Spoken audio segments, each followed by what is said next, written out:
भगवान की जय। श्रीमन्नारायण नारायण नारायण, भद्रे नारायण नारायण नारायण। बोलिए लक्ष्मी नारायण भगवान की जय। आइए जानते हैं, मनुष्य जो कर्म करता है उसी कर्म का दंड जो है उसको स्वयं भोगने को पड़ता है, और बाद में वह व्यक्ति जो है पछताता है। कर्म करने के बाद वह पछताता है। अगर आप किसी को मान दोगे तो आपका भी मान होगा, अगर आप किसी के सम्मान दोगे तो आपका भी सम्मान होगा, अगर आप किसी को अपमान करोगे तो आपका भी अपमान होगा। अगर किसी को आप चौकी दोगे, कुर्सी दोगे, तो आपको भी चौकी कुर्सी कहीं जाएंगे तो बैठने को मिलेगा। तो प्यारे भाई बंधुओं, बस इतना ही ध्यान रखना है, अपने से किसी को अपमान नहीं करना है। अगर आपको कभी अपमानित कोई करता है तो बस यही समझ ले कि हमने कभी किसी जन्म में या किसी समय इसको अपमान किए हैं, इसलिए उसको आज हमें अपमान कर रहा है। उसको सहन करो, क्योंकि यही विधि का विधान है, क्योंकि हमने जो बोया है वही काट रहे हैं। इसलिए कभी किसी से अगर द्वेष हो जाए, लड़ाई हो जाए, झगड़ा हो जाए, अगर कोई आपको मार रहा है तो भी यही समझ लेना है कि हमने उसके प्रति ऐसी भावना की है या हमने उसको मारे हैं, तभी जाके उसको हमको भी दंड मिल रहा है। और ऐसे किसी को दरवाजे पर बुला करके कभी तो अपमान करना ही नहीं चाहिए। अगर कोई अपमान करता है तो ध्यान दे, उसकी सज़ा स्वयं भोगना पड़ता है। या तो सामर्थ्य नहीं है तो बुलाओ नहीं, और बुलाते हो तो मान सम्मान करो। एक ऐसी छोटी सी घटना संतों के मुखारविंद से सुने हुए आप सभी को श्रवण करा रहे हैं। एक बार कोई विदेशी लड़का एक लड़की से प्रेम कर लिया, और प्रेम तो किया, अपना प्रस्ताव रखा लड़का, देवी मैं तुम्हारे साथ विवाह करना चाहता हूँ, मैं चाहता हूँ कि तुम हमारे घर की पत्नी बनो, मेरी घरवाली बनो। लड़की ने कही कि देखो भाई, हमारे ऊपर गार्जियन हैं, हमारे माता पिता भाई हैं, भाई लोग मालिक हैं, मैं बिना उनके ऑर्डर से मैं कैसे शादी कर सकता हूँ। लड़की की कहना यह बात जो है वह ठुकरा दिया, और उसने कहा कि अगर तुम शादी नहीं करोगी तो मैं तुझे भी मार दूँगा। अब वो तो डर गया, और डर करके अपने भाई से जा कर के कहा, और इसने भाई के पास भी गया कि तुम अपनी बहन की जो हाथ जो है हमें दे दो, बहन के साथ विवाह करा दो, कोई दहेज नहीं चाहिए, कोई डिमांड नहीं है, फ्री से। वह लड़का जो है बड़ा लकड़ी का व्यापार करने वाला था। लड़की के भाई ने स्वीकार नहीं किया, बोले कि मैं यह विवाह स्वीकार नहीं कर सकता हूँ और तुम्हारे साथ विवाह संपन्न नहीं हो। अब तो यह बात सुनकर के लड़का धड़ाक था, गुस्से में था, बंदूक निकाला गोली से। अब वो गोली जाकर के लगा लड़की और लड़का, दोनों जो है वही धड़ाम से गिर पड़ा, प्राणांत हो गया।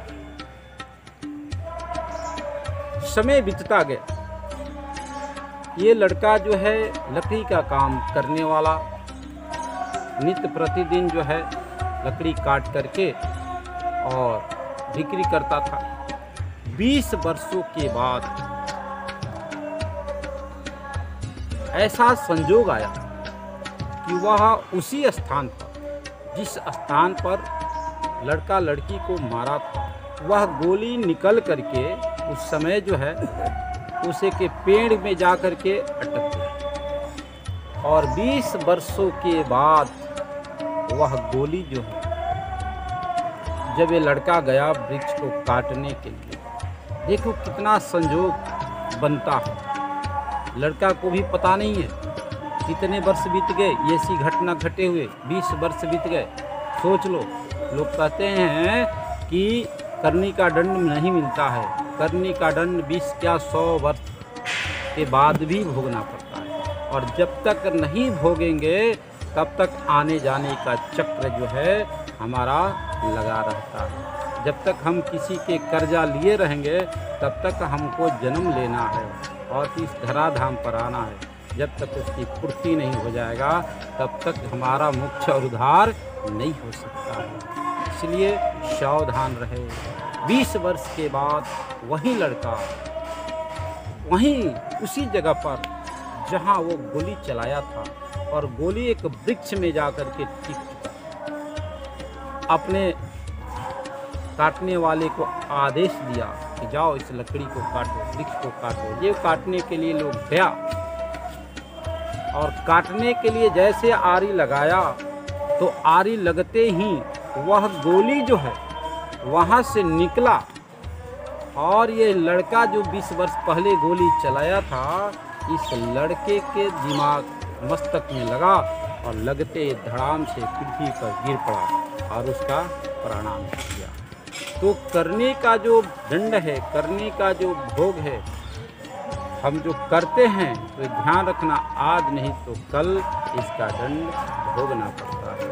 कभी वंचित नहीं रह सकते हैं, और यही सजा हुआ आज वो लड़का जो है अपना भी प्राण को त्याग कर देता है और इस धराधाम को छोड़ के चला जाता है।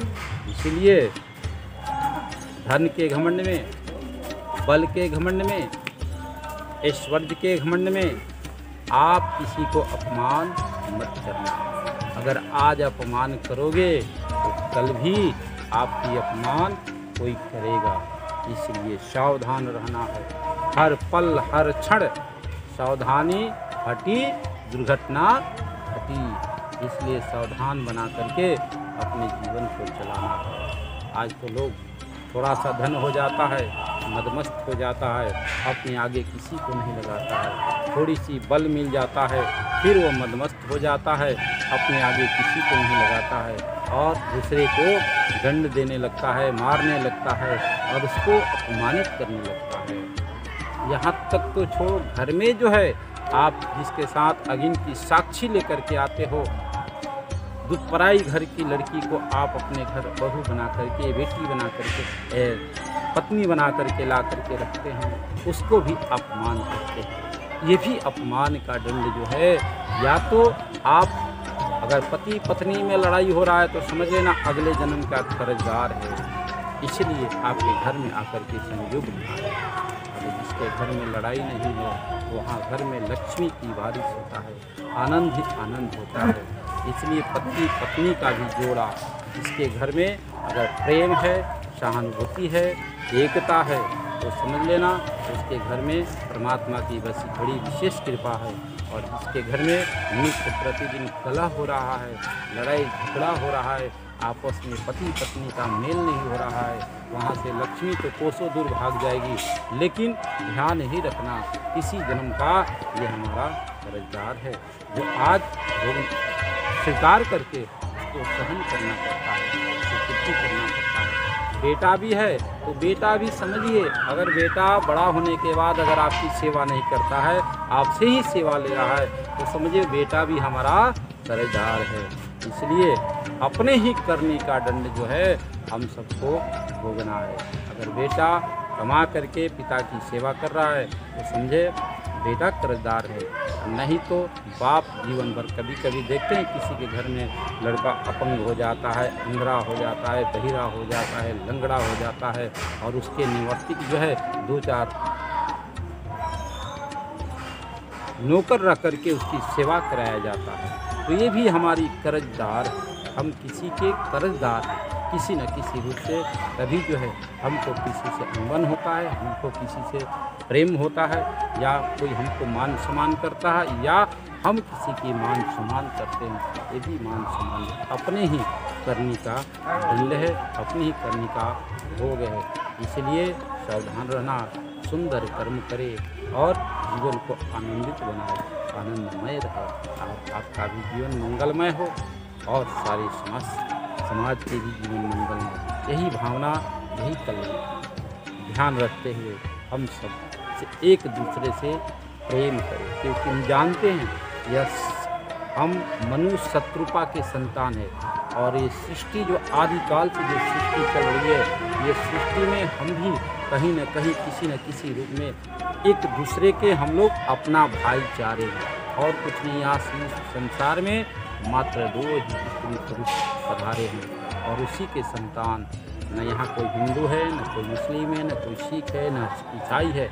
यहाँ आने के बाद ये सब हम लोग धर्म को बनाए हैं। धर्म जो है बड़ा विडम्बना है, इसलिए धर्म को तो मानना है। हमारी एक सनातन धर्म है, जिस सनातन धर्म में सब एक समान है, कोई किसी से अलग नहीं है। सबको प्रेम, सबकी सहानुभूति, सबके प्रति जो है ऐसी भावना बनानी चाहिए। और उसी सनातन धर्म में लोग अगले बड़े बड़े ज्ञानी लोग जो है अपने को वर्चस्व दिखाने के लिए, अपने को महान समझने के लिए आपस में बंटवारा कर दिए। ये हिंदू है, ये मुस्लिम है, ये सिख है, ये ईसाई है, इनका ये धर्म है, इनका ये धर्म है, लेकिन सब हम लोग एक है।